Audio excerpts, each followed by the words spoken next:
I'd like to start with Councilmember Souza, if he would lead us in the invocation and Pledge of Allegiance, please. I pledge allegiance to the flag of the United States of America and to the republic for which it stands, one nation, under God, indivisible, with liberty and justice for all.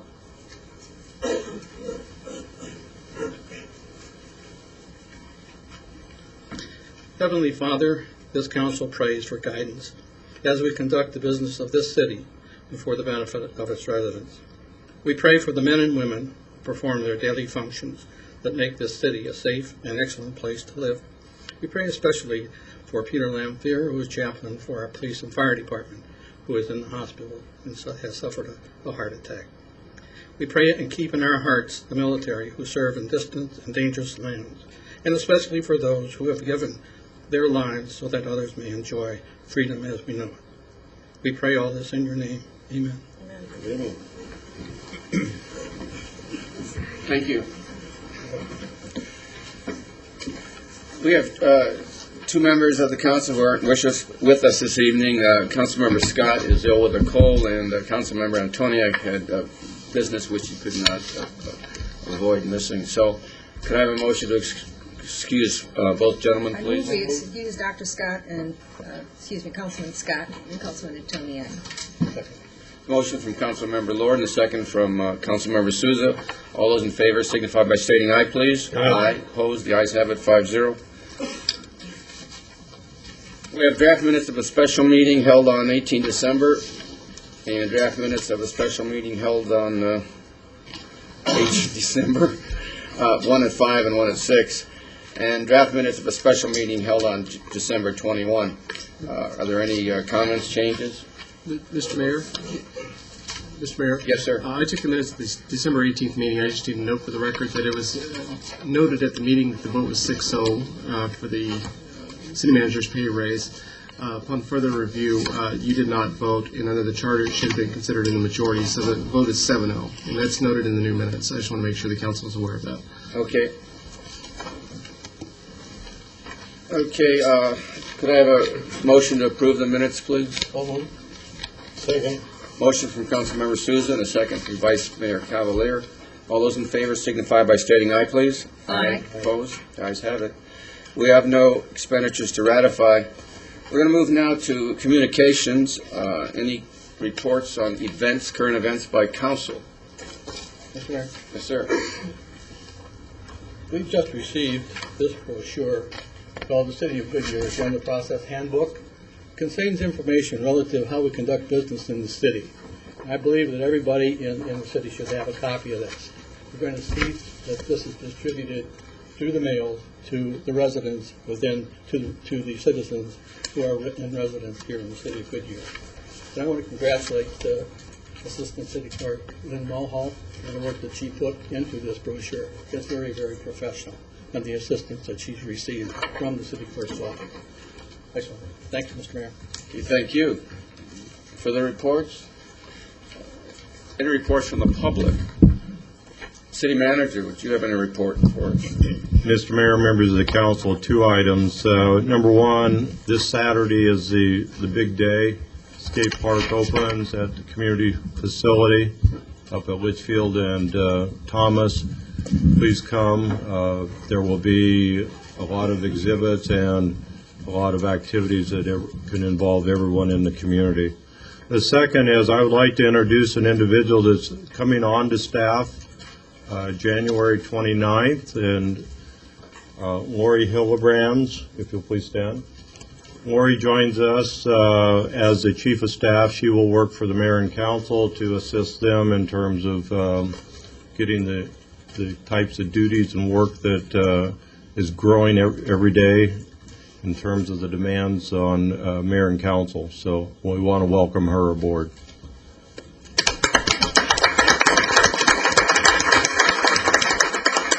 Welcome. That's all, sir.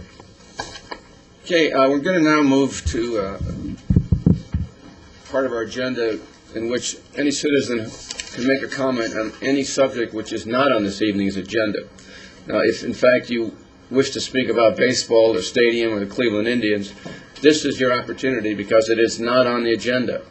So if anyone wishes to speak on that, this is your opportunity, or on any other subject not on the agenda. We do not have any cards. Would anyone wish to speak?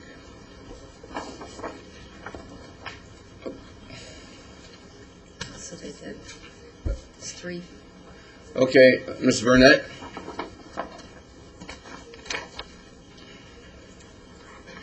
And would you fill out after you speak, fill out a card? I'm Diane Burnett. I live at 16577 Western Road in Goodyear. And I wish you all respectfully, Mayor, council members. In my own opinion, the stadium is a mistake. I have children that love the idea. They're baseball fans, but I think that the expenditure for the facility are probably going to get out of hand. When we initially began this whole process, 4 years ago, the cost was for us was supposed to be $10 million for the citizens. We set that aside.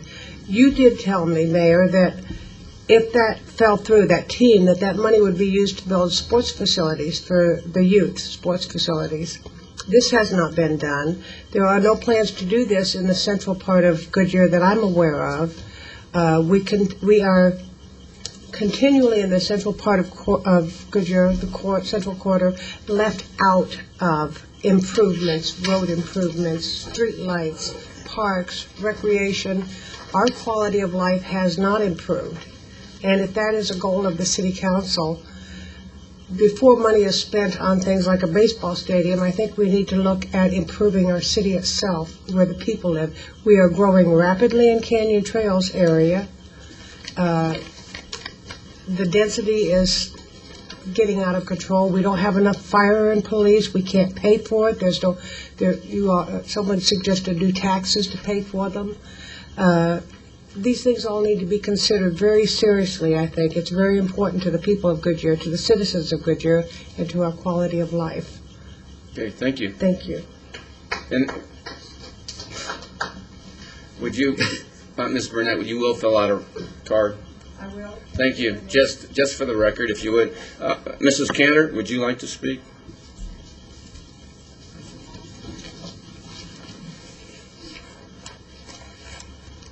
Hi, my name is Patty Cantor. I live in Estrella Mountain Ranch. I'm a citizen of Goodyear for quite some time. I totally oppose this stadium. I think it's a waste of our money in a lot of different ways. We have problems with our police department right now where we cannot respond on a timely fashion to the calls that we have in this city. It happened this past weekend where at the place of employment I am, we had a theft, and we were told on the phone that the young lady that was in tears would have to wait until someone was available. The call came in a timely manner, but we had to pursue it. And when it gets to the point where our police officers cannot respond to calls within our city, I don't understand how we can put up a stadium and use the money that you're talking about using when we do not have a facility for a police department to work out of. That should have been upgraded long ago, and we have not done it yet. It is on the books, but we're still waiting. We're short of manpower as far as our city is concerned and cannot do what we need to do for the citizens we have here. So to me, spending the money that you're looking at spending on a stadium that is only going to be used for a short time out of a year and is going to wind up sitting there and costing us money for upkeep and costing us money for other things like the police and the fire that are going to have to respond to it, and leaving the citizens of Goodyear with a lack of the same needs that we have now. And with the growth you're planning on, and that is on this agenda right now, and the shortage we have, I really don't see this as a means of spending the citizens' money. Okay, I see it as a waste. Thank you. Okay, I thought I saw another hand, but yes, ma'am. And Mrs. Cantor, would you fill out a card too, please? Yes? Hi, I'm Irene Koborowski. I've lived in Goodyear for 10 years. My address is 13368 West Cypress Street in Palm Valley. And the reason why I've come here tonight is to address a need for, I can see we need right now a larger room to meet. And that's one of the reasons why I've come also, is because I'm a senior citizen. I've been a senior citizen for 10 years. and I've addressed this a few times, that we don't have anything available to us except for monies and a little place that you fund in the southeast corner of Avondale. And that's very nice that you do that. However, most of our citizens that I know don't want to go there. And it's, we need something.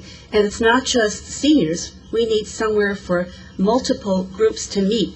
There is not one place where we can go that will hold more than 20, 30 people. And we are forced now as seniors to attend meetings and to be part of Litchfield Park, who's been very gracious to fund us. We're the seniors of Litchfield Park, and have meetings there. But if you build something here and have something for us, if you're looking at all this development, where are the forgotten ones? We are forgotten. And that's my particular question, is when is this going to happen? Okay, thank you. Thank you. Any other comments? Mr. Clayman, could you, two suggestions I'd make. I think provide the last lady a schedule of our planning for construction of a community center for seniors and others. And also, I think in the public report, Paula, in the next one we do, let's talk about the year-round applicability of this stadium and its government-owned facility. I think that would help. Okay, well, thank you very much. We'll move now to the consent agenda, and I ask the clerk to read the items by title only, please. Item 8A, council will consider for possible action approving the request from Peter Casares, representing El Greco LLC, for a Series 12 liquor license number 1207691 for Dino's Restaurant located at 14960 West Indian School Road, Suite 380. B, council will consider authorizing to renew the City Council's previous policy on military supplemental pay and benefits for activated military employees to sunset January 22nd, 2009. C, council will consider for possible action accepting the dedication of rights-of-way for portions of Goodyear Boulevard and Centera Drive along the Sun MP property frontage, generally located at the northeast corner of the future city center. Item D, council will consider accepting the dedication of sewer line easements and temporary construction easements for the construction of a sewer trunk line, generally located along the east side of Cotton Lane, south of Lower Buckeye Road. Item E, council will consider approving the final plat for Canyon Trails Plaza Phase 2, subdividing 19.6 acres into 6 commercial lots, generally located 1/4 mile north of the northwest corner of Estrella Parkway and Van Buren Street within the Canyon Trails planned area development, subject to stipulations. Item F, council will consider for possible action accepting the dedication of a public utility easement and a drainage easement along the frontage of the Duke Realty property adjacent to Cotton Lane, generally located at the northeast corner of MC 85 and Cotton Lane. Okay, thank you. Would anyone in the public wish to remove an item from the consent agenda? Would anyone on council wish to remove an item from the consent agenda? Seeing none, could I have a motion, please? I move that we accept the consent agenda as read by the clerk. Second. Motion from Councilmember Holland, a second from Councilmember Lord. Could we have a roll call vote, please? Councilmember Sousa, Aye. Councilmember Holland, Aye. Councilmember Lord, Aye. Vice Mayor Cavalier, Aye. Mayor Kavanaugh. Aye. Pass 5-0. Okay, thank you. We'll now move to having a public hearing to consider the annexation of approximately 95 square miles known as the Sonoran Valley. This is a public hearing only, and no action will be taken at this meeting. I'd like to first start by opening the public hearing and ask Harvey Krause if he will do the staff presentation. Mayor, Council, I have a PowerPoint presentation. Jeff, I have a PowerPoint. He knows that, I think. So I'll just wait a second. First, I'd like to thank several members of the staff assisted me in preparing this PowerPoint and gave me valuable input, and I'd like to particularly thank Sean Bradford, our Water Resources Director, who was great assistance to me, as well as the Chief of Police, Mark Brown, and Chief Gaylord provided considerable input.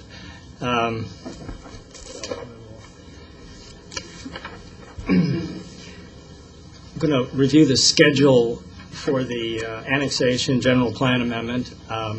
As the mayor indicated, no action would be taken after this particular presentation.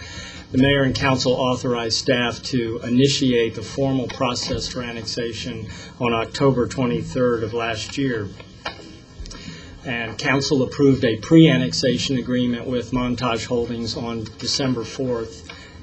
And the pre-annexation agreement provided the framework for annexation of the 10,000 acres that are currently owned or controlled by Montage Holdings, and also required that a master development agreement be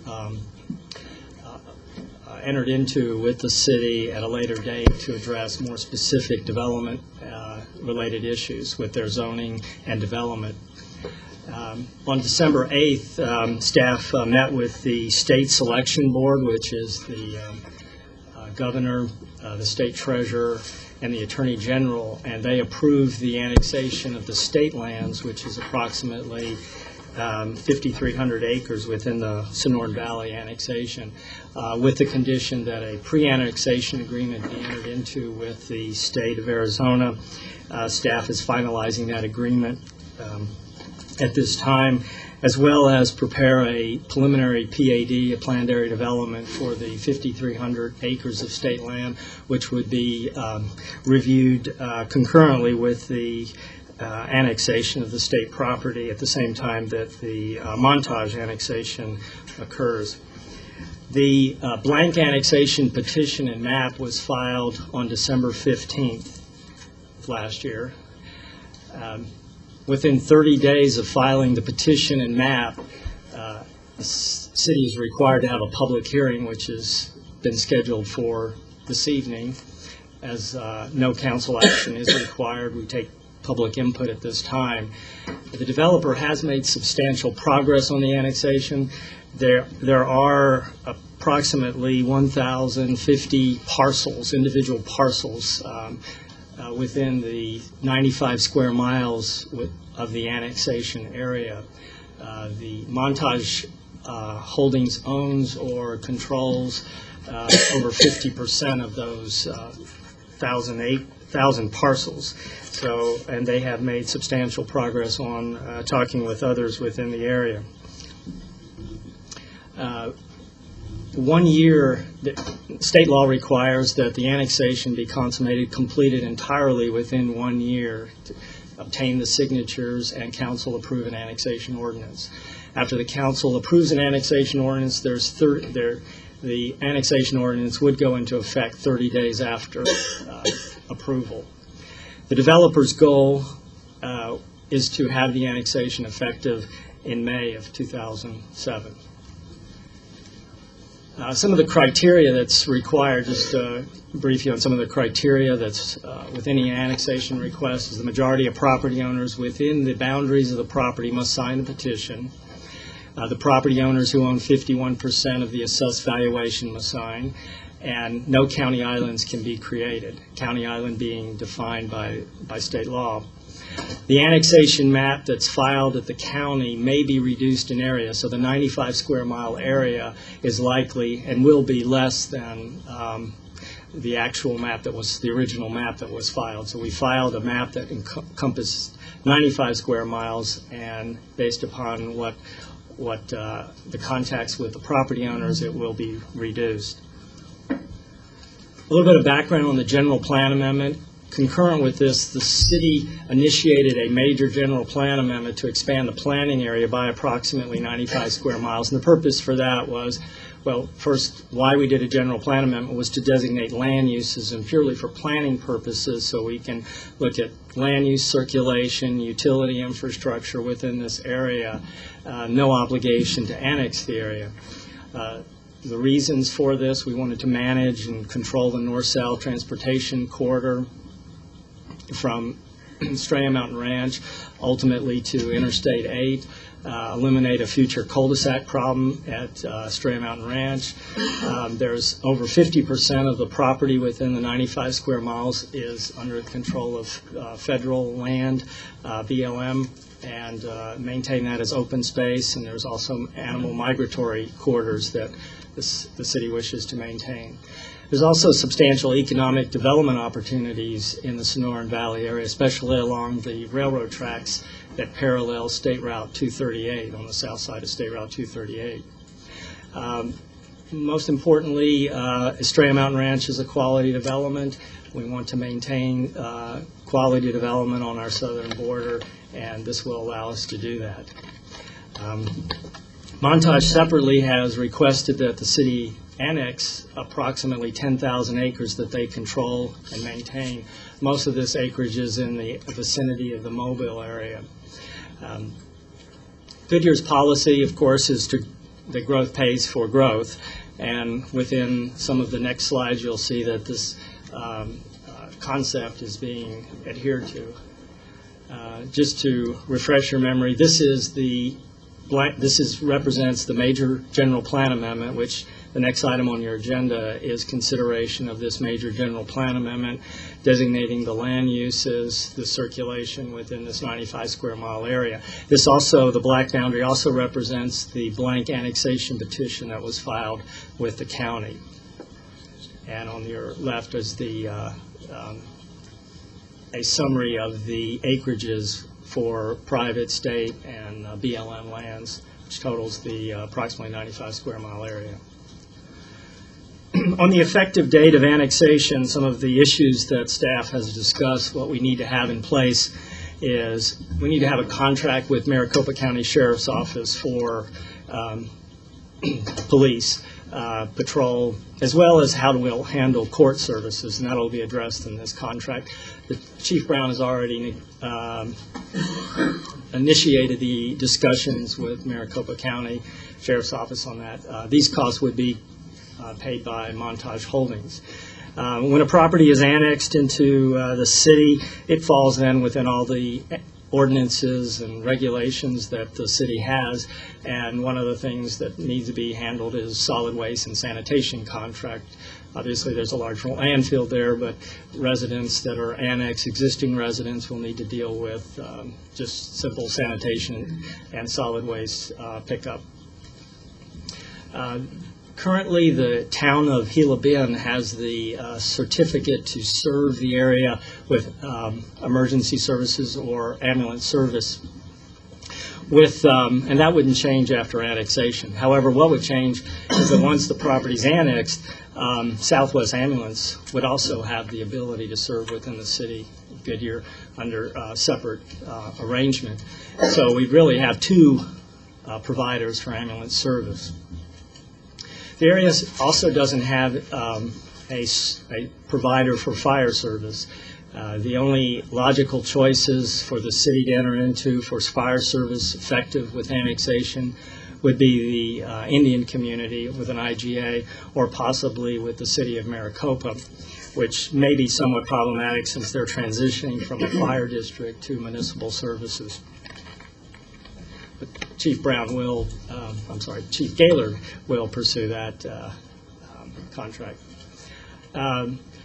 Montage Holdings is also committed to install a modular building as interim city offices adjacent to the Mobile School after annexation. This will give us a physical presence in the community, also provide for office space for city employees, contractors, or others that will be working in the area. A brush truck or some other vehicle that would be provided by Montage to use to supplement current service provider for emergency services. Full-time EMT paramedic staff would also be provided by the developer to support the area. I have agreement with the county to continue plan review and permitting in mobile area until the new development is initiated next week. I meet with county staff to discuss the framework for that particular arrangement. New development, we talked about at day one when we annexed and the existing residents, how do we serve them? Now we're talking about new development and strategies providing an enhanced level of services with the new growth and development that we anticipate in the area, the 10,000 acres and more. Staff has developed a request for qualifications for retaining a consultant to provide for a phasing plan for public safety services, and has finalized that RFQ, and that should be out on the street fairly soon. Separately, another RFQ would be developed for public works, for phasing in public works services, such as road maintenance and other solid waste collection and other services that they provide. A master development agreement, as I indicate, is required by the pre-annexation agreement, and this would be a comprehensive agreement to address all of the issues related to growth and development. The developer has committed to fund the Rainbow Valley Road connection to State Route 238, and that was done through the pre-annexation agreement. Prior to road construction, we would use a satellite approach to providing public safety services, such as contracts with Maricopa County or other service providers, since we are not physically connected at this time. We have initiated a fiscal impact model to determine the amount of interim financing that would be required by the developer. In other words, this goes back to the growth pays for growth in terms of in the initial months and years that the development begins, the tax revenues won't meet the need for services. So what do we do during that interim period, and what kind of financing will we need from the developer to meet the need of the community in these early years? One of the other issues that we need to address is telecommunications. I believe there's one cell tower, T-Mobile, I believe. So my current cell that I have in my pocket from Alltel doesn't work down there.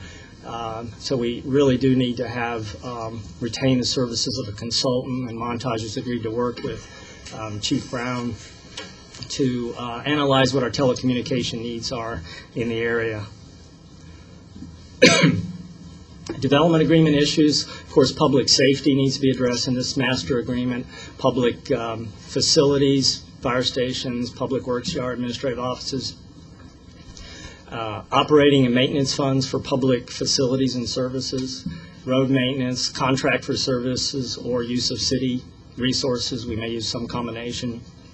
There was a commitment in the pre-annexation agreement that we would look at use of CFDs, community facilities districts, improvement districts, cost recovery ordinance for financing improvements. Some of the community development issues that I know are important to the growth and development of the area.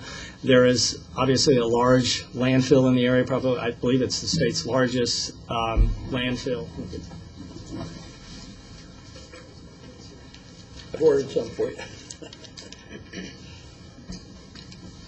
Waste Management operates the fairly large facility, as you're aware of, and after annexation, as it is before annexation, the ADEQ, the Arizona Department of Environmental Quality, and Maricopa County will continue to monitor and regulate the landfill. The city will have no role in operating, or not operating, or regulating the landfill, regulate the operations of the landfill.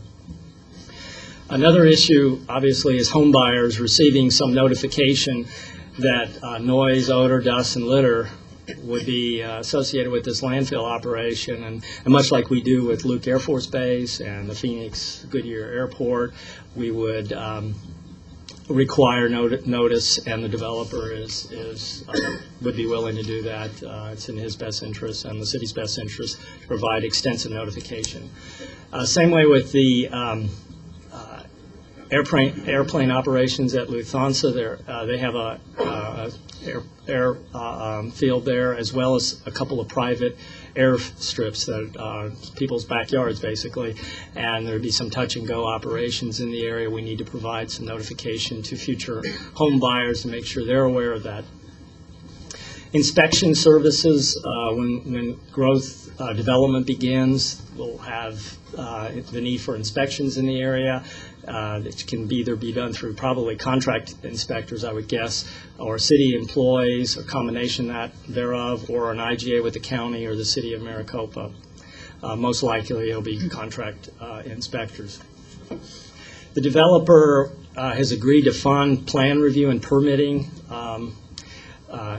for an interim period of time. They are going to inundate community development with numerous plats and improvement plans. You can imagine, basically, we're building a brand-new town, and staff will be somewhat at a disadvantage with the number of plans that will be coming through the door at that time. And to be able to timely turn those around, the developer is entering into an agreement with the city to provide some upfront funding doesn't have to be reimbursed, doesn't receive any credits, and that agreement will be coming forward to you in the next couple of meetings. There's a waiver provision on Proposition 207 was included in the pre-annexation agreement for the benefit of the public and those that are watching from live on the internet. Proposition 207 is one of those propositions that was on the ballot in last November.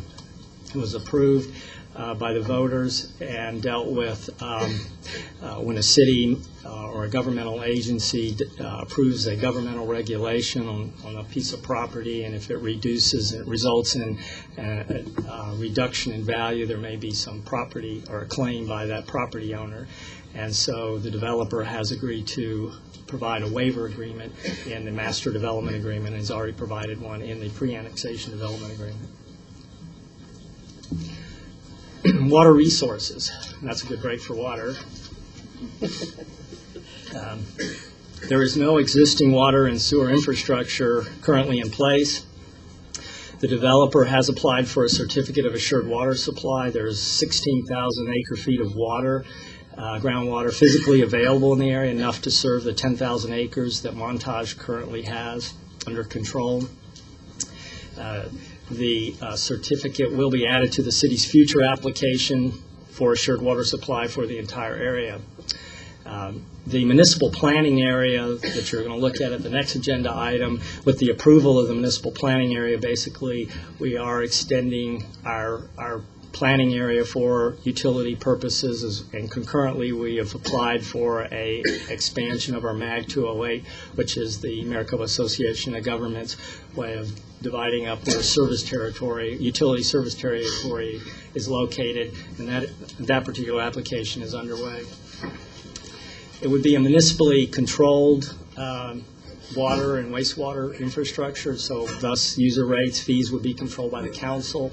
The goal is 100% reuse, which is built for a sustainable community, and the developer is committed to creating a sustainable community in the area. There'll be various methods to provide utility services that staff is exploring, either a zonal impact fees, a way to finance infrastructure, public-private partnership in lieu of impact fees, rate-supported capital investment approach, and a contract operations and maintenance agreement with a service provider. So there's basically 4 options that staff is looking at. And of course, there's other lands other than the Montage properties that will need groundwater to serve for their development needs, and staff has separately initiated a study for the entire Sonoran Valley to make sure there's groundwater resources for those properties. I have several copies of the PowerPoint on my chair for the benefit of the public or those that are interested. And then this concludes my comments, Mayor, and I'm available to answer any questions you may have. Okay, thank you, Harvey. This is a public hearing opportunity now for anyone from the public to comment to the council on this subject. Mr. Mayor, Diane Burnett has indicated she'd like to speak. Okay. Ms. Burnett? Mayor and council members, once again, the reasons I reiterated about the ball stadium pretty much apply to this annexation as well. Plus the fact that it's already proven that we have not been able to move Crane to clean up the pollution that we have currently, and to take on the landfill, and to say that environmental quality is going to be controlled by someone else is not good thinking in my mind. And we simply need to concentrate on the quality of life in Goodyear currently and take care of the people that we have. You all insist that tax revenue from homes is not adequate. I don't know how you expect to provide the police and the fire. Montage will be there for how long, and then they'll walk off or sell the land to someone else, or and then what happens? Where are all of your contracts and your agreements and the security for this development?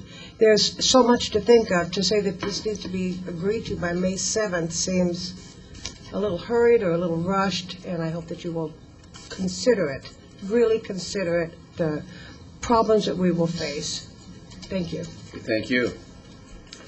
Mr. Mayor, Dustin Jones would like to speak. Mr. Jones?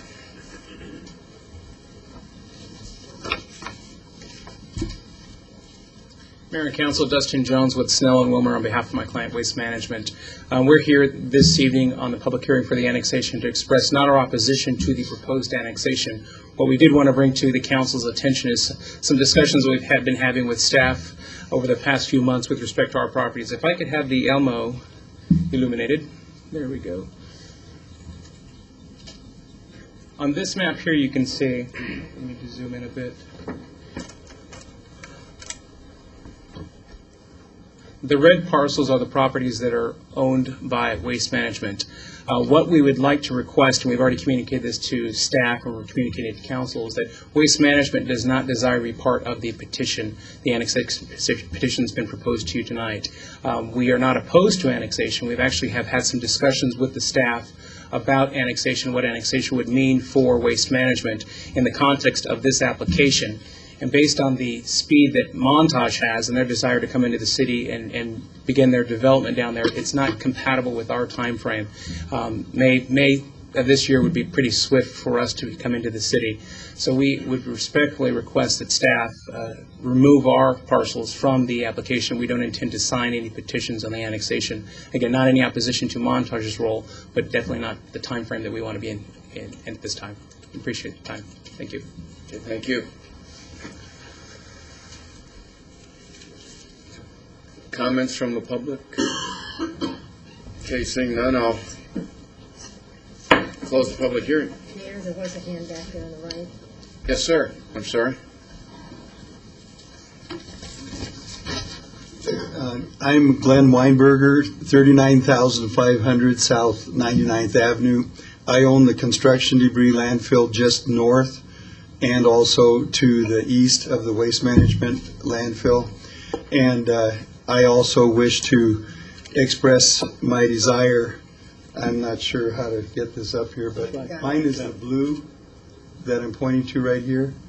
And I also wish to express my desire to not be included in the annexation. I have no opposition to what Montage and the city perhaps wants to do to annex.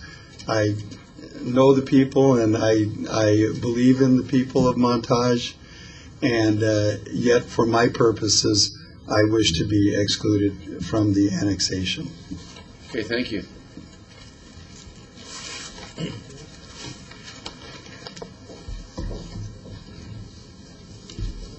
Would anyone else like to speak in this public hearing? Close the public hearing. We'll move to the next item on our agenda, and that's to consider adoption of a resolution to approve a major amendment to the Goodyear General Plan to extend the city's planning area to encompass this particular 95 acres, 95 square miles. Brett Birmingham will present. Thank you, Mayor Kavanaugh, members of the council, members of the public. Harvey has done a great job of giving a background on the general plan amendment. What I would like to do is cover the three issues. When this item was before you on December 18th, there were three comments that we received from the development community, and I wanted to update you on the status and some of the changes the staff has worked through with the development community. And the first comment was associated to, you can see the state land conglomeration of parcels here. The first comment that we received, to give you some context, this is Patterson Road and the Bullard Avenue alignment. The development community expressed some concern about the alignment of Bullard Avenue north of Patterson Road as it enters Estrella Mountain Ranch. And staff has, as you can see, staff has revised the land use plan to show Bullard Avenue heading west as it reaches Patterson Road. And again, staff wants to note this is a general plan amendment. We are at the general plan level. Any specific plans for this area, locations of arterial roadways could be reconfigured with just specific plans and specific PADs for the area. The second item, I'm going to move the map a little bit and zoom in.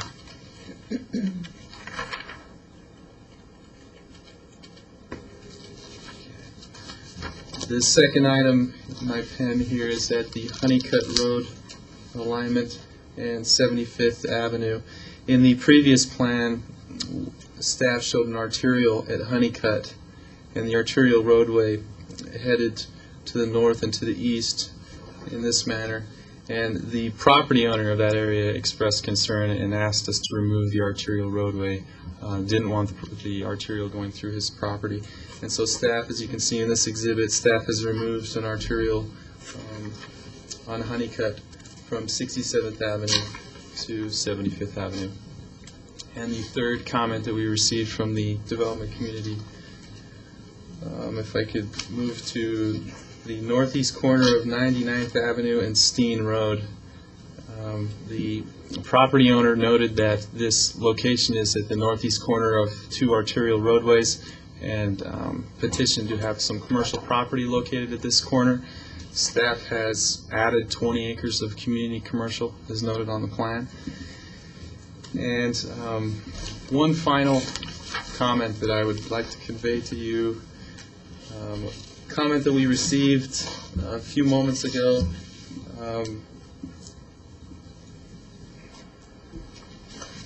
Okay, the purple area here is owned by Waste Management, and staff wanted to note that there could be needed changes to this plan from time to time.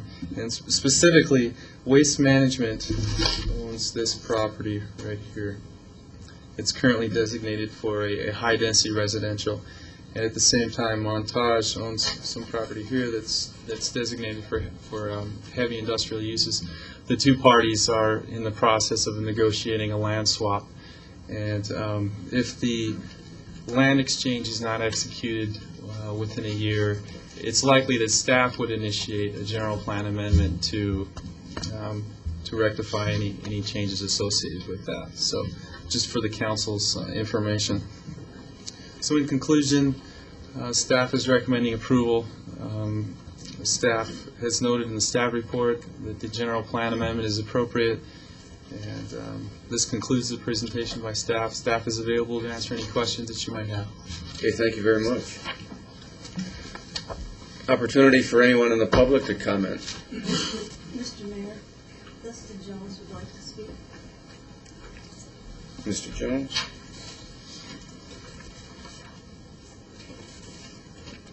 Mr. Mayor and Council, Dustin Jones with Snell and Wilmer on behalf of Waste Management. As I indicated in the previous presentation on the annexation, the property that's owned by Montage are the pieces that are in red on this map. On the general plan land use map, as staff has indicated, this southern red piece here on this larger map is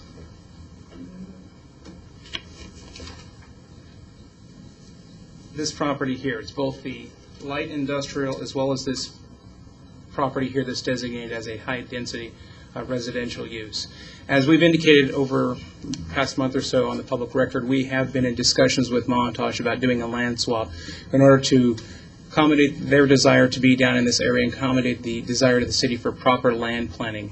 This time, that deal has not been consummated. No agreements have been signed. We have an agreement that's gone back and forth between the two parties. It has been finalized. So we apologize for coming to staff at this late hour today to propose that we not have that land use be residential. What we've discussed with staff is that in order to allow for this application to go forward tonight, to have a commitment from staff that if we are not able to close on our land swap transaction between the two parties, that this piece that's currently being proposed by staff to be residential, that it be reverted back to the light industrial use, which would be consistent with the light purple next to it. It's property that Waste Management owns now. If we don't sell it to Montage, we want to continue owning it. And light industrial seems appropriate for that area and appropriate because that is Waste Management's property. Again, what we would like would be, again, a strong encouragement from staff to commit to doing that in the event that we don't have that transaction consummated in the near future. I believe there was a time that was set on that. We had a discussion with Harvey prior to the meeting. But again, not wanting to slow down the process. I know Montage is in haste to move forward on their development, but we think this is a reasonable request on our behalf. Again, we own the property. Staff has indicated a desire to change it back to light industrial, or recommend that it be changed back to light industrial in the event that we can't consummate our transaction. And I don't know if staff would like to clarify that anymore. Mr. Mayor, members of the council, we as staff in discussion would concur with the applicant's request that in approximately 18 months, if the two parties have not negotiated the land trade, that we would then at staff level bring back to council a recommendation to make the residential two pieces. Can you put the picture back up? Yeah, the residential piece. It's there. Elmo. So this piece here, it's on, because as we've said all along, this is our truck route. This is the route where our truck's coming right now. The desire would be to move that to the opposite side of the site, but if we can't do that, the trucks will continue going along this route, and we wouldn't feel that having residential there would be appropriate. We continue to have our trucks there. If we can switch it, it's better for everybody. So that area that is green and that area that is brown would be turned to purple, which is similar to the piece immediately to the left of it. That would be the impact roughly 18 months from now if their negotiations are not completed and the land exchange. With the land exchange, the intent is, go point the purple out up the left. Where? Yes. Is that then the entrance, which is currently over to the right, would be moved into that piece with the purple up there. So it's beneficial to the public, it's beneficial to the property owners, and in big picture, we think it's sound land use. Okay, we have an agreement between, I guess, Waste Management and the city. Do we need to modify the resolution? Actually, Mr. Mayor, I wanted to have one clarification to the understanding. The city manager indicated that we would have the negotiations completed. Our preference would be that within the 18 months, there would be a closing of the transaction, not just negotiations completed. Because we're going to enter into an agreement, there will be feasibility periods. We'd actually have to have the land swap completed and consummated, closed, would be our preference. That's my understanding. Getting legal, sorry, Warwick. So you do concur with 18 months? Yes, in 18 months, the land will have been exchanged from one party to the other. Vince, is that? We just incorporate language to that effect into the resolution. If that works. And draft it tonight, or we can incorporate it prior to tomorrow if you put it in your motion. Yeah. Include that language in the motion. Okay. Do you want to prepare that for us? So, do you want to restate what you said? that if the parties have not closed on their land exchange transaction within 18 months, that the parcel that's currently on the southwest corner of 99th Avenue and whatever that road is down there would revert back to light industrial. that the residential land use designation, staff would initiate a general plan amendment to revert that. I don't think it's very Dustin, may I offer that the northeast, It paid by the word, sorry. You're doing well. the northeast border of Section 21 would be converted from residential uses to industrial use. That works. In the event that you do not come to an agreement with the We don't close on Montage. the line exchange. They do not close and exchange the lands Within 18 months. within 18 months. Okay. Mayor, Yes. do we need to say anything about the truck route exchange, or do we just No. leave it like it is and it goes with the, however we The, end up? if they cannot come to an agreement, the truck route will not change. It will continue to be on 91st Avenue.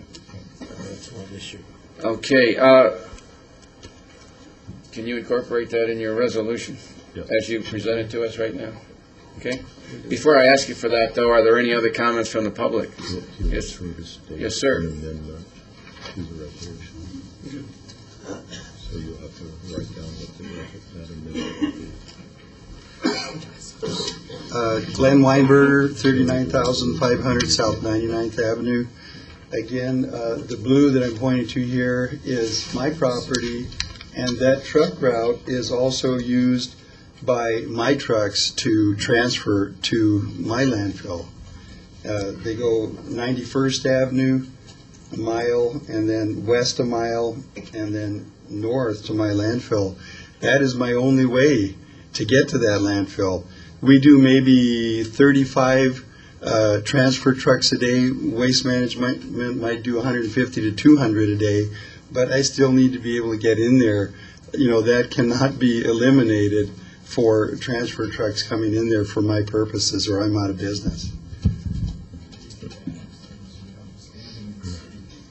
Mr. Mayor, and back to Councilwoman Holland's question, that's part of the reason we do not want to incorporate any discussion about circulation into this resolution, because that would be subject to further studies that we'd have to do before we'd ever consider doing any closures or any relocations. And that gives us then opportunity to work with the property owners to ensure that they still have access. Waste Management and myself built the roadways here. They built 2 miles from Highway 238, a mile north and a mile west, and I paid $350,000 to pave 99th Avenue to come to my landfill. So it isn't as if we're just freeloaders in there. Thank you very much. So I guess in summary then, if Waste Management and Montage come to an agreement and therefore move the the entrance into the Waste Management landfill, this will not help this gentleman. He's still going to use the old route. Is that correct? Mr. Mayor, any negotiation between Montage and Waste Management would be with respect to our entrance and our uses. We have no impact on the other gentleman. We couldn't impact him. No, I'm not asking that. I'm just saying that even if we can correct this problem of, in a residential area, having the trucks move through it by Waste Management, the problem will continue for this owner. Is that correct? That's correct. On an interim basis, it will. Long-term, there would be other circulation patterns that we would want to develop in order to address his needs as well. And I believe that Montage can speak more specifically. Yes, sir. Mr. Mayor, Garth Weger, Montage Holdings, 6720 North Scottsdale Road, Suite 335. We have anticipated Mr. Weinberger's concerns and the land use in the area. I have not had a chance to fully integrate him into it. Wanted first to run the proposed contract by Waste Management, and within that contract there is provision for the needed access for Mr. Weinberger. He's been a wonderful partner in moving through this process, and he's a wonderful asset to the community, and our plan is to work with him so he has complete access without any additional cost, because he has paid his way up front. Thank you. Thank you. I thought I saw a gentleman over. Yes, sir. Ross Babcock, 1215 East Northern Avenue, Phoenix. I am a property owner in the area other than Montage, and between the landfills and Montage, not much has been said. You need to know that many of us strongly support the annexation, and we believe it'll be an asset to us, and as I imagine it, also an asset to you. So I just need to know that you have heard from others. Thank you. Thank you. Further comments from the public? Again, it's on the general plan. Major amendment to the general plan. Okay, I'm going to ask the clerk would read the resolution by title only. Will that include the modification? I've got it, and I'll read it. Okay. I'll read the resolution, he'll add to it. Okay, thank you. Resolution 07-1113, a resolution of the Mayor and Council of the City of Goodyear, Maricopa County, Arizona, approving a major amendment to Goodyear General Plan 2003-2013 to extend the city's planning area to encompass an area containing approximately 95 square miles south of the city's existing southern planning boundary, and to define a land use, configuration, circulation framework, and infrastructure planning for the area with a mix of open space, residential, commercial, industrial, public facility, and other land uses as defined and described in the Sonoran Valley Planning Area Major General Plan Amendment dated December 2006, and providing for an effective date, and we'll add Section 3 that in the event that Waste Management and Montage do not complete the proposed land swap transaction within 18 months, the city will initiate a general plan amendment to redesignate the northwest corner of Section 21 from residential to a light industrial designation. Okay, thank you. Therefore, from the council, could I have a motion to adopt Resolution 07-1113 as read by the city clerk to include Section 3 as modified and added by the city attorney? So moved. So moved. Motion from Councilmember Souza and a second from Councilmember Holland. It's open for discussion. Sure. Yes, sir. I'll hardly answer this question for me. Since you have two entities that are not going to be a part of the annexation, what does that do to the total annexation, if anything? Mayor, Councilman Susan, we've already looked at that, and they're able to be excluded from the annexation without creating an island and also meeting the criteria for annexation. So it's our intent to meet their desires and exclude them from the annexation, still comply with annexation. So are we creating any county islands because of this type of withdrawal? Well, Mayor, Councilman Sousa, we're not creating a legal county island in terms of state law. We're not violating any state law because the property won't be bounded on four sides. We would have to leave some outlet out to the exterior that's not City of Goodyear proper. So obviously it would require, the boundaries will look somewhat gerrymandered, and to the casual observer it may appear to be an island, but it's not a county island. What we will try to do is incorporate those properties that from a service delivery standpoint, that from a logical planning and infrastructure basis, we're going to include those areas in the annexation, possibly with some individuals that may not want to go along with annexation, but we'll try to limit that number as much as possible. But we're able to eliminate Waste Management's property and Mr. Weinberger's property without doing that. So hopefully that answered your question. Thank you, it does. Thank you. May I continue, Mr. Mayor? Yes, sir. Okay. The only reason I'm for this annexation, one of the reasons I'm for this annexation, number one, is to gain access to Interstate Highway south of Estrella Mountain Ranch. If we don't do this now, we take the challenge from other areas that might step in and try to do what we're doing right now. And then we become captive then to that entity that develops the property. And that basically is my concern, because if we don't act this way, and we don't have access to Interstate 8 or 236, then the traffic that is going to build in Estrella Mountain Ranch on the south end of Estrella Mountain Ranch is now going to come down Estrella Parkway and down Route 303 in the future. And that is going to create a tremendous logjam for the city of Goodyear in moving traffic through and around this city. And that's the reason I will vote for this, Mr. Mayor. Thank you. Okay, thank you. Can I have a roll call vote, please? Councilmember Holland? Aye. Member Lord? Aye. Vice Mayor Cavalier? Aye. Councilmember Sousa? Aye. Mayor Kavanaugh? Aye. Passed 5-0. Okay, thank you. We've completed the actions on the Sonoran Valley. Now consider a request from Southwest Valley YMCA for additional funding. Connie Stepnitz will present.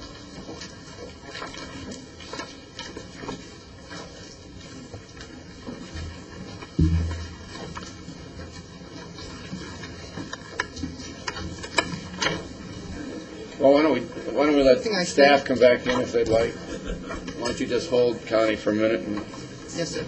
Mayor, do we have 1 minute that I Yes. can? We'll take a break till 7:05. Give you 2 minutes, how's that?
that YMCA already owns.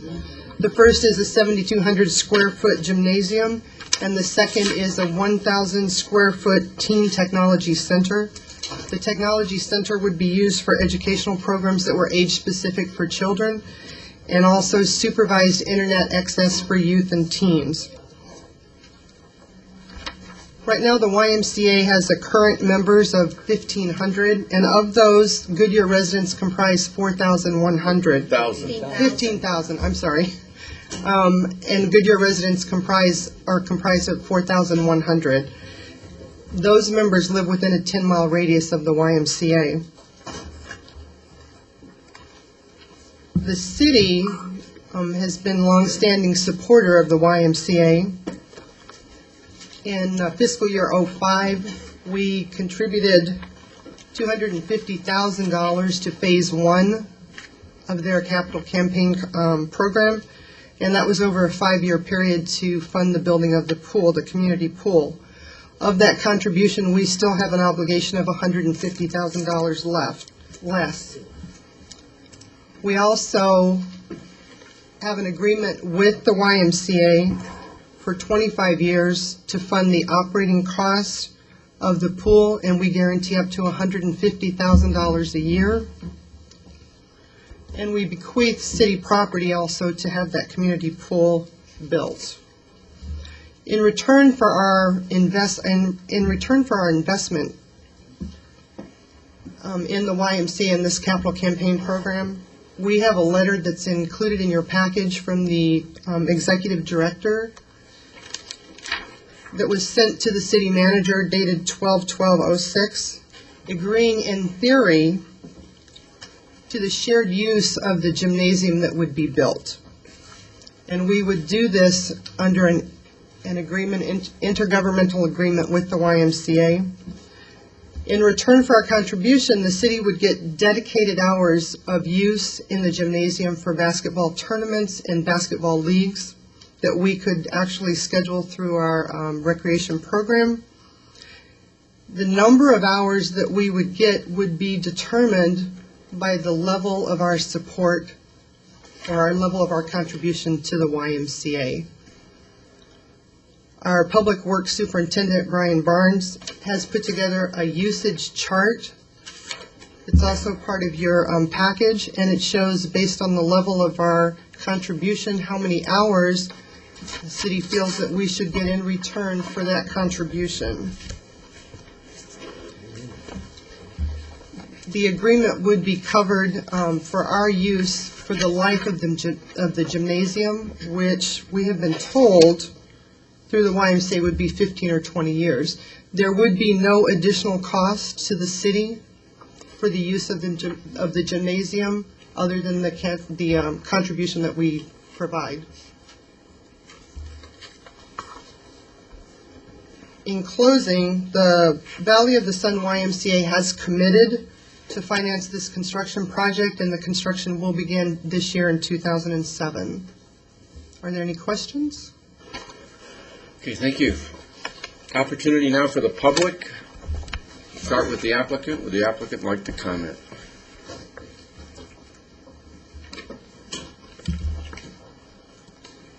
Good evening, Mr. Mayor, members of council. Thank you for the opportunity to be here. As Connie has stated, this is our second phase of our efforts to complete the facility at the corner of Litchfield and Thomas, along with the City Park, which is opening this Saturday, and congratulations on that. We look forward to really being the recreation hub of that part of town. One point of clarification I'd like to make: the useful life of the gym, we're hopeful, will be quite a bit more than 15 years. I think we used a 15-year term for the original agreement on the gym usage, and then would be renewed at 5-year intervals after that point. We would think that 25 to 30 years would be a good term of life for that building before needing to put in any capital improvements or maintenance and repairs and that sort of thing. We have had a great deal of success in the 20 months since we've opened. Obviously, a lot of that is due to the partnership that we've enjoyed with the City of Goodyear and with our other partners in the Tri-City area, Litchfield Park and Avondale, as well as St. Thomas Aquinas Church, and our partners with the Agua Fria High School District. So we would see this opportunity in this facility being completed as another step in that direction to continue to serve Goodyear and the entire Southwest Valley. Thank you. And if there are any questions, I'd be happy to answer. It's Gene DeManiker, was that stated? Oh, I'm sorry. Gene DeManicore, Executive Director at the Southwest Valley YMCA. Okay, thank you. Other comments from the public? Yes, Mrs. Osborne. Sorry, I didn't fill out a card. Oh, right there. Sorry, I didn't fill out a card. Joanne Osborne, 13523 West Monte Vista. I'm actually on the YMCA board, and I'm also the board liaison for the teen group that the YMCA has. This truly would be a benefit for all teens, throughout the area regionally, and what a great connection to the city's park.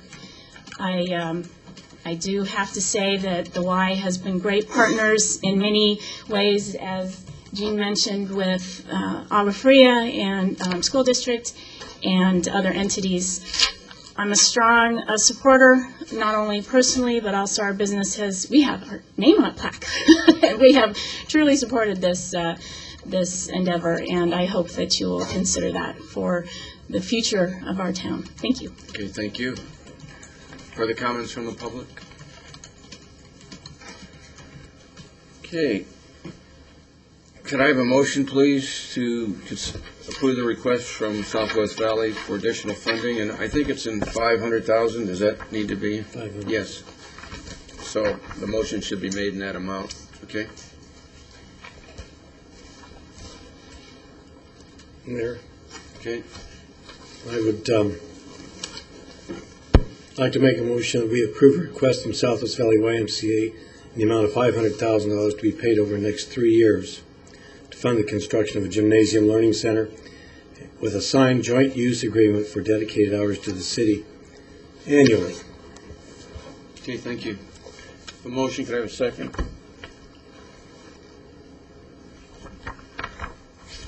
Could I have a second so we can discuss it? Second. Second, okay. I have a motion from Vice Mayor Cavalier and a second from Councilmember Lord, and it's now open for discussion. So we'll start on the right.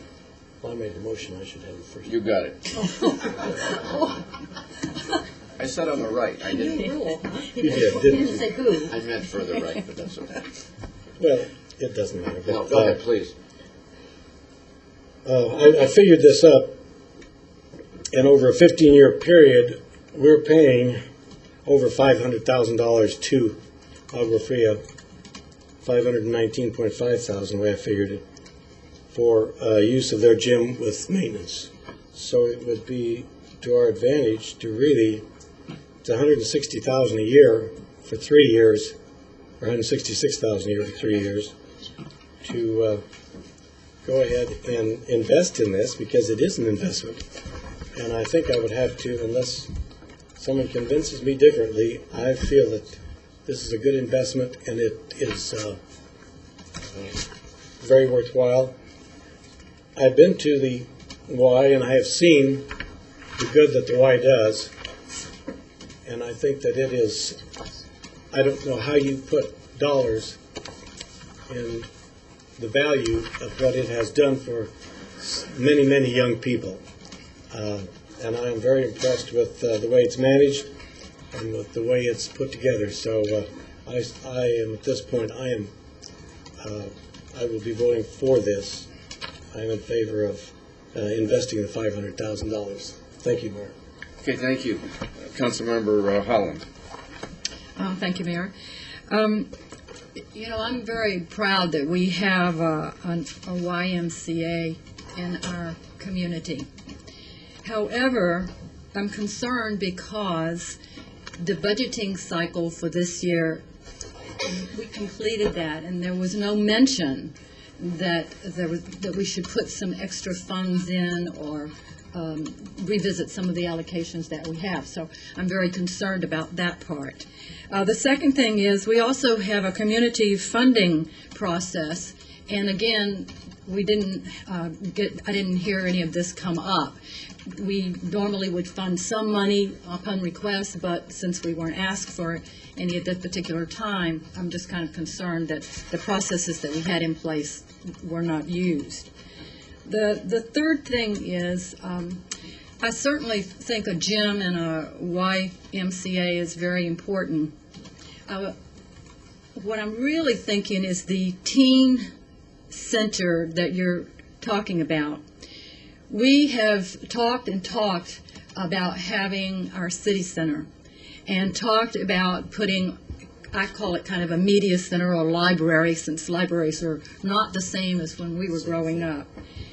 And I feel that that might be in competition with what we're trying to establish by putting all the computers and all the technical media and staffing it with experts to help our teenagers through. So I'm looking at the amount of money that we have already donated to the Y, and I am very concerned that here we go again. We're starting this trend that outside of our budget cycle we're continuing to fund this. So just wanted to let you know my opinion. Thank you. Okay, thank you. Councilmember Lord? Yes, I agree with some of what you said, Councilman Holland. I too have some concern, and I am a supporter of the Y because I personally have worked from the beginning on these, the Gals of the West, on making money for your YMCA, and we earned, I think, at least $160,000 around cumulative in the last few years. So it's not that I don't support the Y. I support them with my hard work and time. But I'm concerned, too, when I realize the operation and maintenance that we, for 25 years, we're going to have that cost. So that's part of our contribution. And so now, outside of the funding time, you come before us and want additional money. And I'm having a hard time with I came here tonight really wanting to discuss this to see how the other council people felt. Because as Diane Burnett came up and talked tonight about a central park, yeah, we need a park in the central part of our city. And yes, we talked about building a library with a community center so that the lady that said that they needed a place for senior citizens to meet. So we have some definite costs that we need to spread out in what we call a balance through our city. And I look at you as a YMCA as not a charitable organization, but as a business. So I say, maybe there's something in the business plan that needs to be improved in order to help cover this. I don't know, but I'm not totally convinced of this. And I feel badly because I really like the YMCA, and I like what you stand for. And I will continue helping raise funds in my small capacity for the YMCA. But at this point, I'm very hesitant to go along with this evening. Thank you. Councilmember Souza? Thank you, Mr. Mayor. You know, it would appear that we are considering the YMCA as an adjunct to the city facility that provides services to our residents on a daily basis. It is true that we have agreed to a partnership with the YMCA. However, does that imply that we have an obligation to continue to finance the YMCA operation? We are being requested to provide $500,000 in addition to what we have already obligated ourselves to undertake. In the next 25 years, and get this figure, the city will have spent $5,012,350 in YMCA monetary assistance. That's a large figure. And that kind of money should have been spent, or will have been spent, let's assume, on senior centers and other entities that we've been waiting for in the city for a long time. I'm still unclear as to what our residents are really receiving in YMCA exchanges for the tax dollars we are providing. Tax dollars that could be used to complete the many city projects that have been put off because of a lack of tax money to bring them to fruition. In the YMCA offerings regarding new programs to the community, there are fees that are charged for these services. Are any of these programs offered free to any of our residents? The YMCA memberships is approximately 15,000. Of this number, 4,100 are Goodyear residents. 80% of these are family members, according to the YMCA. Using a factor of 3.2 per family equates to approximately 1,100 residents who will realize benefits from our financial sponsorships. Are any of these individuals receiving gratuitous memberships or assistance in meeting fees? Residents participating in the YMCA services is less than 1/4 of our population. Is this how we want to spend our tax dollars and hold in limbo projects that would benefit the total population? I'm concerned also with the parking facilities as a YMCA that have yet to be addressed. Where is the proposed gymnasium to be built? On current YMCA property? If so, this project will then make the YMCA's current parking problem a traffic jam greater than what we're experiencing on I-10. I must concur with concerns expressed by staff, and these are: the funding request was not appropriated in the 06-07 budget. Therefore, funding would have to be taken from the Special Projects Fund, which is also referred to as the revolving fund. To support the YMCA's request could potentially impact the city's financial flexibility to support future projects. This, too, is my concern. Thank you, Mr. Mayor. Thank you. It certainly sounds like there isn't support for the motion as it has been submitted. We have a couple choices. We could vote on it, or we could first have an amendment to it at a lower number if there's any interest in that, and or we could also ask the Y to get with the staff and present it in the 07-08 budget, some number. So is there, I guess, first thing, is there any interest on a lower number? Okay, would you agree, though, that it could be presented in the 07-08 budget? Yes. Correct. I will agree with that. Okay, then... with the provision that we get adequate explanations of what contributions we're making that are realized to our residents. Okay. That's important. And the one thing that I did not ask when we were talking about, when we've gone to the YMCA to use the facility, have we been able to get it when we needed it? I mean, did we use the facility? Have we? If I can defer that to Brian Barnes, he's in the audience. Good evening, Mr. Mayor, members of council. Councilmember Lord, are you referring to the use of the swimming pool? Swimming pool or the meeting room or? Staff has had several meetings with staff at the YMCA. At this point, we haven't utilized any of the pool facilities. We're continuing to try and find space. Have we not asked, or is it? We have asked. We've asked for specific programs to be programmed into there, but we haven't been able to find time within their program to fit any of our programs into at this point. Thank you.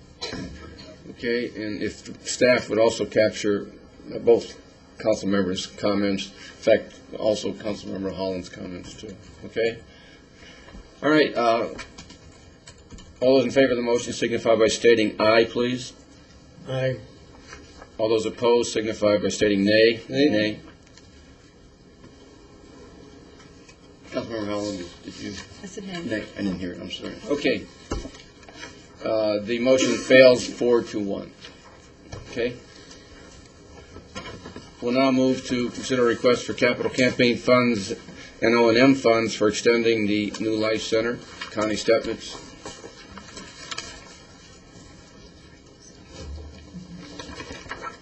Thank you, Mayor Kavanaugh.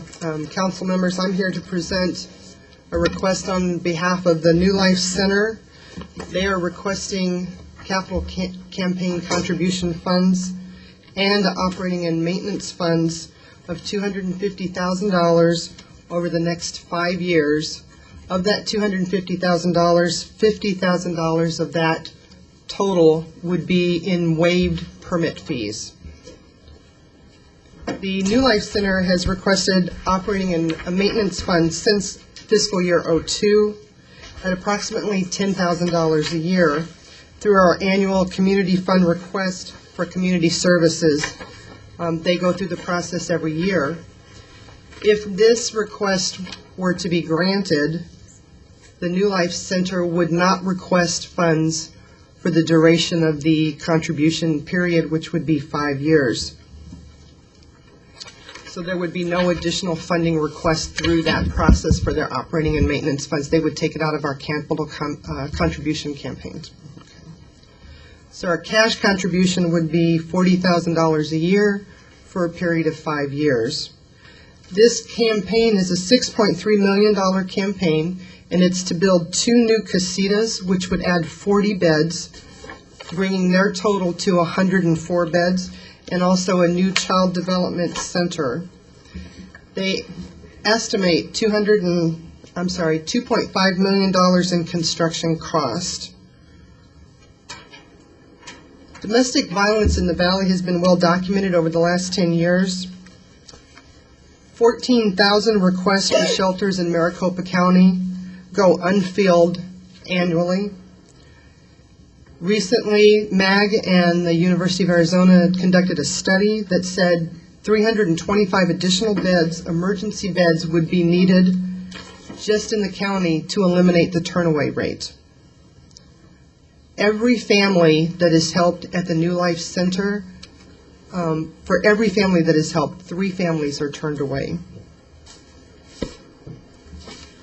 The New Life Center Emergency Shelter meets the most basic, immediate needs for domestic violent victims and their families. It provides shelter and a safe haven. They provide a jobs program to increase job skills so that these residents in the shelter can actually find employment. They have a transitional housing program that helps them move out of the emergency shelter into some more permanent shelter for them and their families. They also offer a transportation program for outside services, legal services, job services, advocacy, counseling. And to a testament of the New Life Center, 90% of the families that are residents at the center do not return to abusive situations. They have already received funding $250,000 from the city of Avondale. They are currently in the budget process with Litchfield Park, Buckeye, and Tolleson. The city has been a long-standing supporter of the New Life Center. Started in 1999 when the city of Goodyear leased 2.75 acres for $1 a year for 99 years. That parcel of land currently is estimated at a value of over $500,000. We waived all the construction fees for the original construction of the New Life Center. They are here once again to solicit for our support. This concludes my presentation. Do you have any questions? Okay, thank you. Opportunity now for the applicant. Mr. Denial. Mr. Mayor, council members, Connie, wonderful job. I've got a job for you over at the center if things don't work out here. My name is Paul Denial. I'm the Executive Director of New Life Center, and very pleased and humbled to be here tonight in making this request. The one thing that's more important than talking about the dollars is our gratitude to the City of Goodyear for providing us the home that we currently are on. As you know, the history, we started out in Litchfield Park, and in '99 we were able to move over here to the great City of Goodyear, and where we have been now for the past 8 years, providing a wonderful service. And not only are we taking care of the women and children that are here at the center, but it's something that the City of Goodyear can be very, very proud of.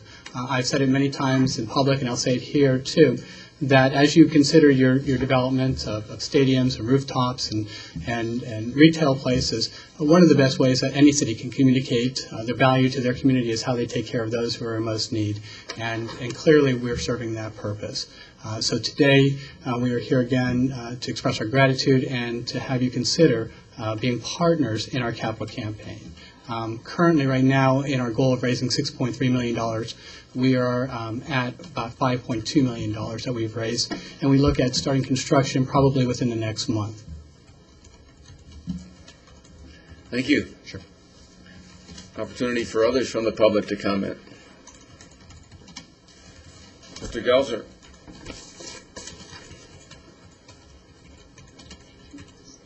My name's Gary Gelzer. I live at 14971 West Pinchot Avenue. The last item of business of the council was not nearly as generous as I hope they will be for this item of business. The New Life Center, I have been aware of it and have been a supporter of this for the last 5 years. I believe that they perform a vital function for the city that the city does not have the resources to perform, which is basically prevent and alleviate the domestic abuse situation. This is a 5-year pledge that they are asking for you.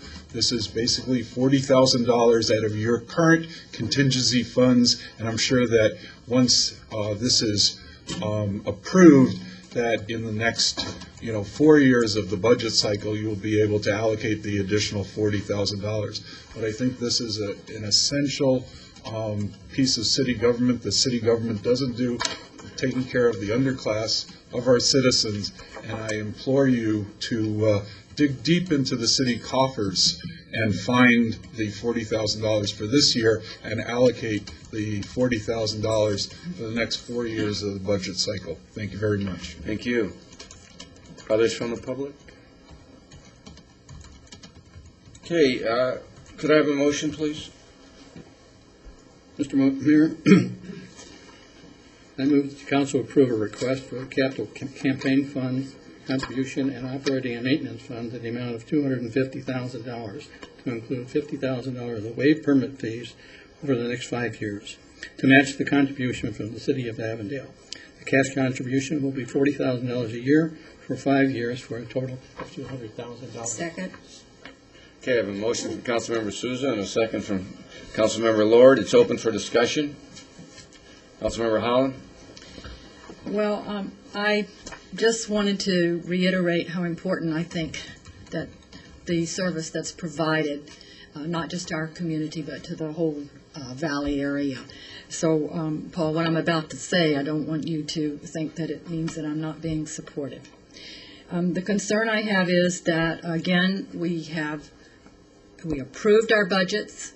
This was not mentioned when we were gathering up the information for the budget cycle. So I'm kind of surprised that this came later than our budgets, because it means that we have to reach into some of our contingency, or we have to reallocate some of our monies, and that kind of bothers me. The second thing is, I do feel like that we're being asked to compete with the city of Avondale, and I don't think that we should or could. We already give land, and that's a really big part of what has been asked, by the New Life Center. And I think when I kind of added it up, because we do give you money in the community service funding area, and I worked in that this year. It was my first time, and I felt absolutely it was worthwhile, we were doing the right thing, and that perhaps you should have even asked for more. It sounds like we should have asked for more at this point in time. So I just want to talk about, I believe in waiving the permit fees. I think that the $75,000, because you asked for 15, you probably will continue to ask for 15 for the next 5 years. I added it up, 75,000. If you needed something like that now, I think we could find it. But I'm very concerned about feeling like I have to compete with the city of Avondale, and I just want to let you know my thoughts. Thank you. Okay, thank you. Councilmember Souza? I can strike that from the motion if you'd like. Well, I could strike that from the motion if you'd like. Oh, oh, you keep the word Avondale out of there, huh? Mr. Mayor, nobody knows really how effective cruelty is to an individual, and particularly family abuse. It's a lasting occurrence that people don't forget, and sometimes lead to even into the criminal element. It's a root development for this type of treatment that individuals receive. And it's therefore I am sympathetic to this plea and request that we provided an additional 40 beds to this home that we cherish here in the city of Goodyear. Thank you, Mr. Mayor. Thank you. Councilmember Lord? Well, I'll assure Mr. Gelzer that I don't treat each case the same way. Granted, I would certainly like this to be brought before us at the regular process. That would be easier on all of us and our budget, on everybody in the staff. But in this case, this is well worth a home to contribute to. And the basic reason, if you've ever gone over there and looked into the eyes of the children that are there with their parents, and knowing that this is going to make a great deal of difference in their life as to whether they're going to continue that abusing for their future. And I think that is most important. Adults are a little bit easier to deal with. They're making choices, but those children really have not been able to make a choice. Their parents have pulled them into this abusive situation. So I'm certainly feel really good in my heart to vote for this, to give them the money. Okay, thank you. Okay, I just have a question for Connie. It's $250,000, of which one-fifth of that, or $50,000, is for waiving permit fees, correct? Correct. But in this chart on attachment 1, it says that the City of Goodyear will pay $47,000 waiver construction fees, and then it says our proposed request is $250,000. I will Is that correct that. different? I will correct that. Okay. Well, which is, how are you going to correct it? I'm going to take out the line item that says 47,000, and I will include that with the 250. Got it. It wasn't supposed to be separated. It was supposed to be together. Yeah, doesn't Yes, make sir. it 300. Yes, no, sir. The total request is $250,000. Okay, all right. That's everything. That's everything. Well, that's the waiver thing that I was kind of talking Yes, ma'am. about. Yeah. Further comments? Okay, all those in favor of the motion signify by stating aye, please. Aye. Opposed? The ayes have it, 5-0. Mr. Mayor, I'd like to ask staff for a point of clarification, and that is, as a result of this positive action, during the next 5 years, will there be any requests made by the applicant for any O&M expenses? He said there No, would be. there will not be. That's what he said. So the past $15,000 a year annual request will not be made? Correct. Okay, so there's $75,000 deleted from our Community traditional expenses In community funding? in community funding.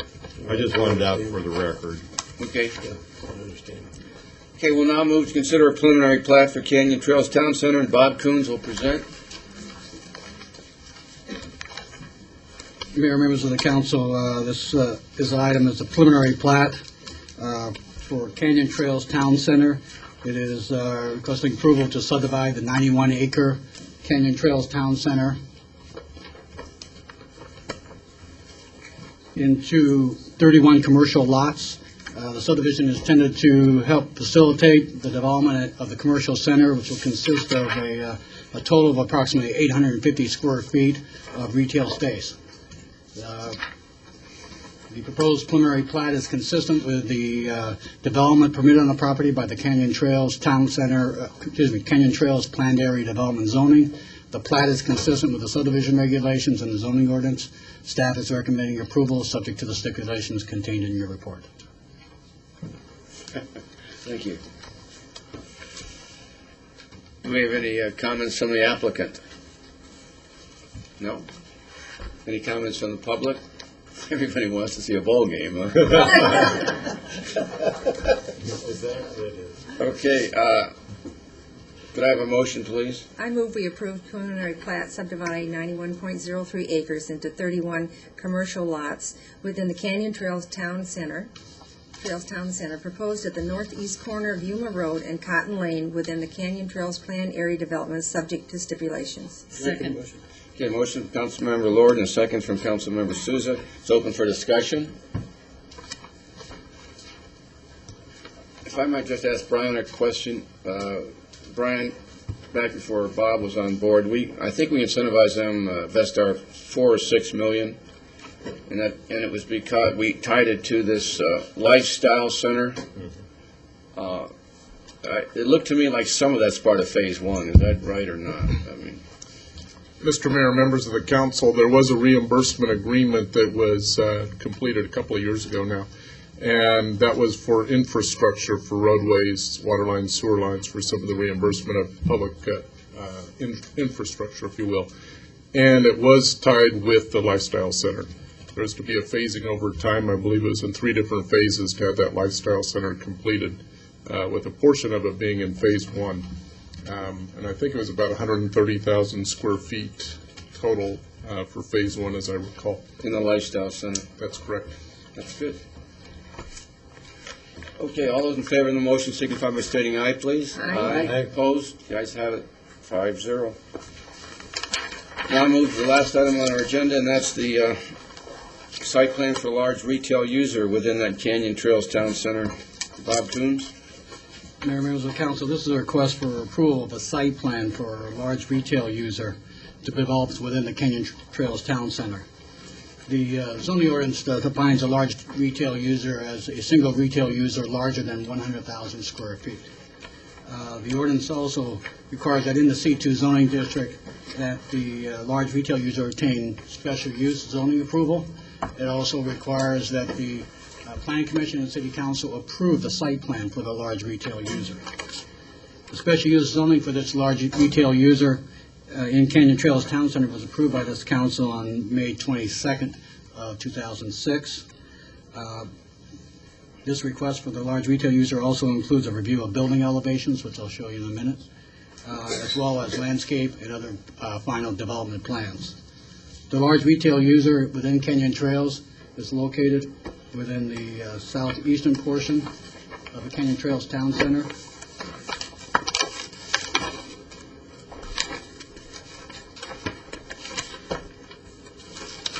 Off of the large retail user. This site plan encompasses 19.75 acres of the overall 91-acre town center site. The large retail user is anchor A within the site plan.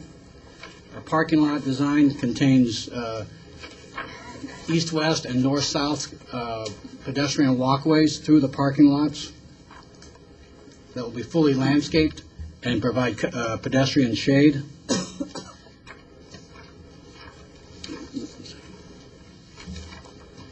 The site plan for the large retail user provides for a buffer from adjacent residential of 190 feet, of which 100 feet is an existing drainage channel, and then there'll be a landscape buffer along the east side, as well as a service drive to the large retail user.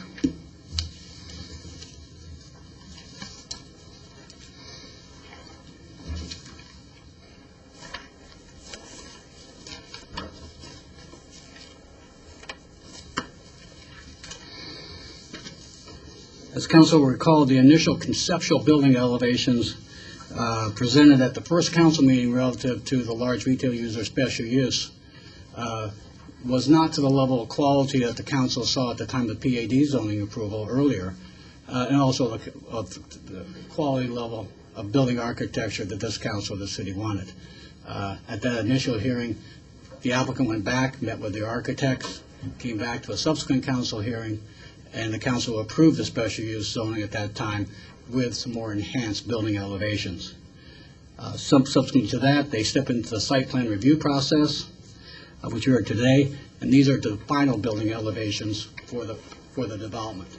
Those final building elevations, as depicted in this perspective, is what you saw at the special use zoning. These are the building elevations that will be built. They are no longer conceptual. This is approval of a site plan with these building elevations. The next step is for them to submit construction documents. The construction documents must be consistent with these building elevations. With that, I'll conclude my presentation. The large retail user site plan and building elevations meet the ordinance requirements for large retail users in all respects. Staff's recommending approval subject to the stipulations. I'll be happy to answer any questions. The applicant is also here with their design team, and they're available for any questions also. Thank you. Thank you. Opportunity for the applicant. Mr. Pugh. Good evening, Mayor and members of the council. My name is Ralph Pugh, and my office address is at 1930 East Brown Road in Mesa. Thank you for the chance to be with you this evening. We concur with the recommendation from the staff and from the Planning and Zoning Commission that the council approve the final site plan. This is the last step in a process to deliver to the city the LRU user in the Canyon Trails Town Center project. We're very proud of it. It's taken some effort to get the elevations to where they needed to be. I remember that discussion very clearly this past summer. Hope to avoid that this evening and urge your support. And we are here with Trish Flower, our architect from KDRA, to answer any questions you might have about it, and appreciate all the work that the staff and everyone's put forth on this project. Mayor, thank you very much. Thank you. Opportunity for the public. Could I have Ms. Burnett? Diane Burnett again. I'd just like to know, do we know who the large retail user is? I mean, is this a secret, or what is this? I would defer to Mr. Coons. Mayor, members of the council, the applicant has been somewhat secretive through that process, so their website indicates that this is a super target. Okay.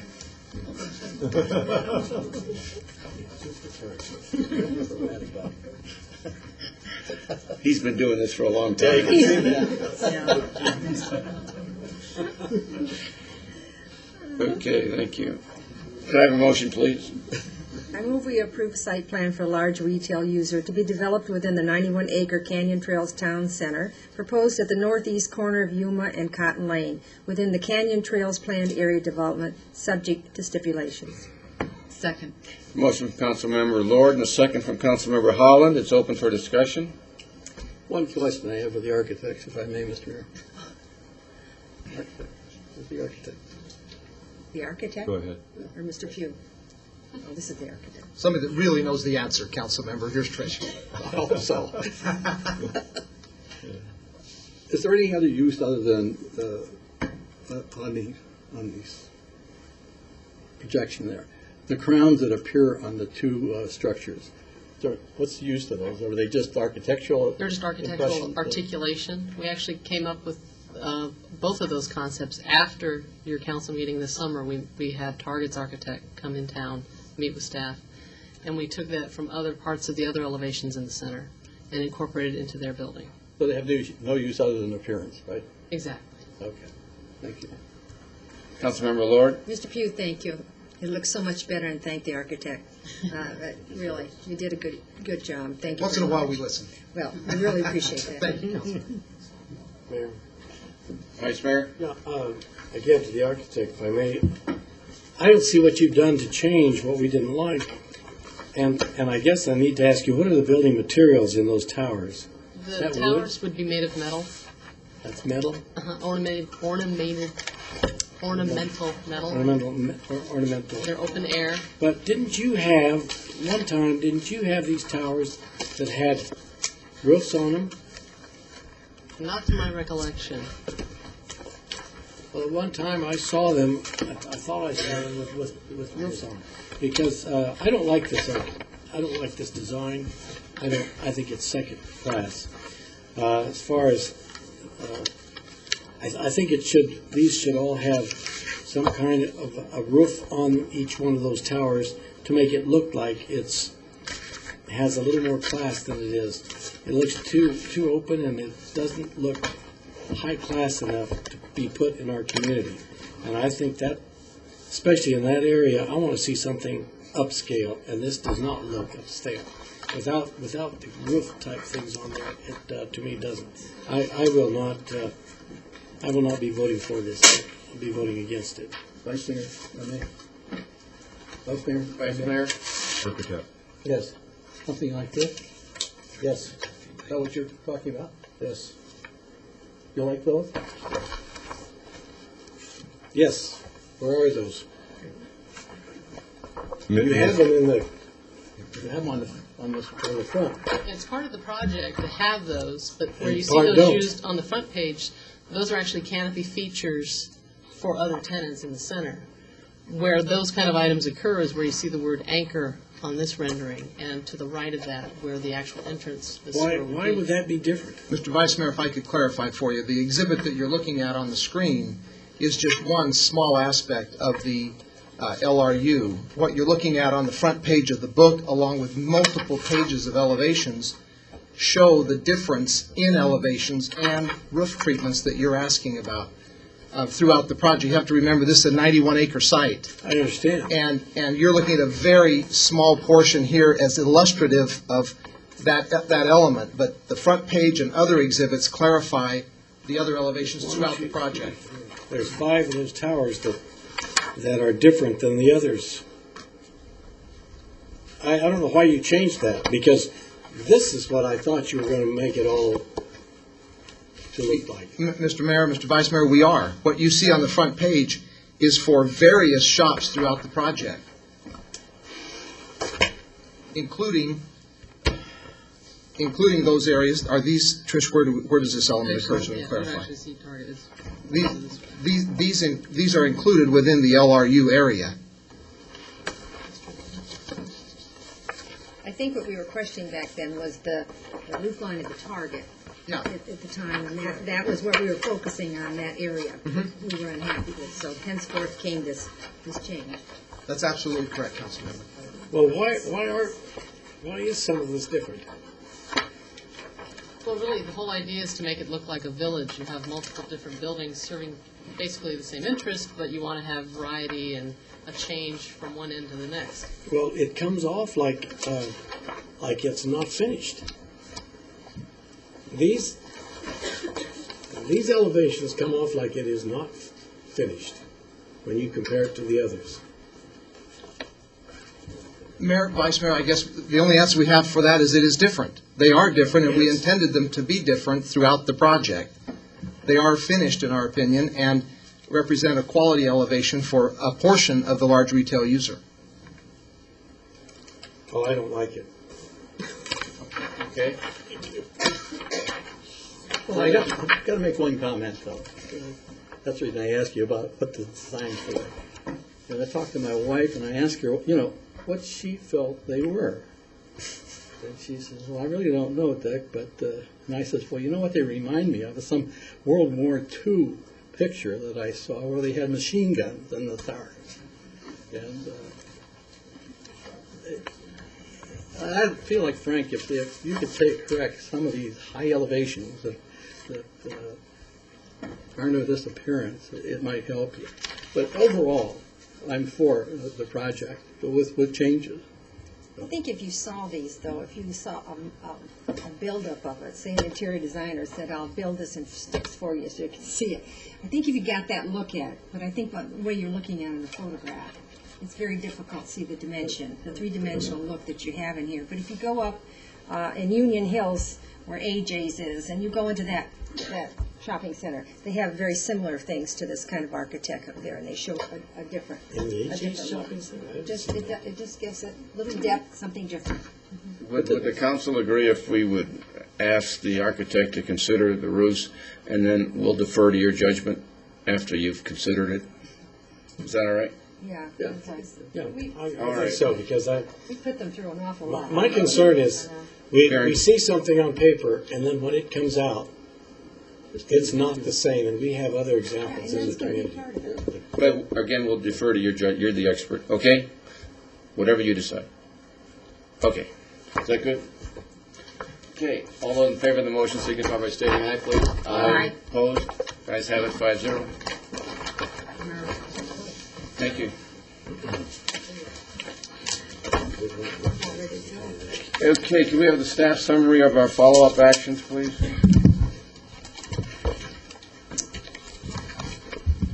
Mr. Mayor, members of the council, we had three comments brought up during the citizen comments section in reference to the Parks and Recreation schedule, the lack of recreation facilities in the Yuma Estrella Parkway area.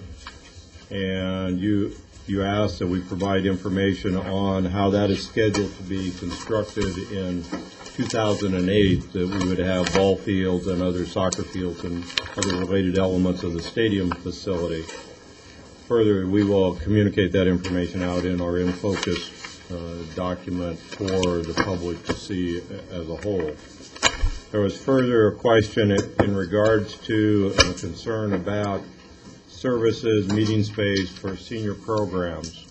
And that information will be put together and we'll communicate that to the citizen that came up.